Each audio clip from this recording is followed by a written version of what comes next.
I said, okay, I had a report made on the results of the offensive. Since we're now in 2025, the minister is the share that private investors were supposed to take to invest in our growth hubs. I asked them which private investors were able to invest in the land and all that. They said no one.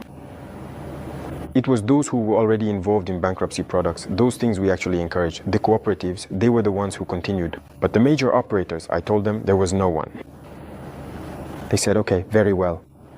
Don't be surprised if tomorrow I say no one will take money to send abroad to pay for imported rice. You invest to grow rice. You have to know how to change. You have to know how to adapt to the ideology of those in power. So the private sector will always have something to do, but you have to adapt to the context. Because if we leave everything to the private sector, there will be no country. That's what was already happening. When you look at the CCVA, which one of you doesn't have a vehicle that gets inspected? Do you dare take your car and drive without an inspection, huh? Technical inspection? The police will stop you, right? Who are the police? It's the people who pay, it's those who are mandated by the people to do this policing. If the police have to check vehicles to force you to get a technical inspection, and that structure belongs to a private company, has been privatized, the money, I would say, is basically free, privatized. Do you think that's normal?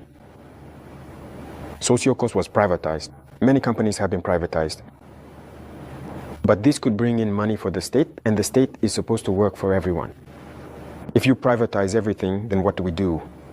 Where does the state get its money from? Don't we want to build our country? Do we just want to stay like this in the situation we're in now? No, we want to build. We want to produce. We want everyone to live well and in peace. We want to see our children in different kinds of schools. We want our country to develop. And for that, the state must be responsible and take charge in certain areas. Even the mining sector, we are in the process of buying it back. The first 2 mines that we decided to buy back, it's not that we took them away, we bought them back. And as you saw, it's nearly 100 billion. But it was the state that paid to buy back these mines. And now it's us, we are the ones operating them. And that's how we'll keep doing it. Even the shares I said we would take, we are going to buy back those shares. The state needs to be strong. If the state isn't strong, you don't have a country. You shouldn't fool yourself about that. Capitalism can only be ruthless.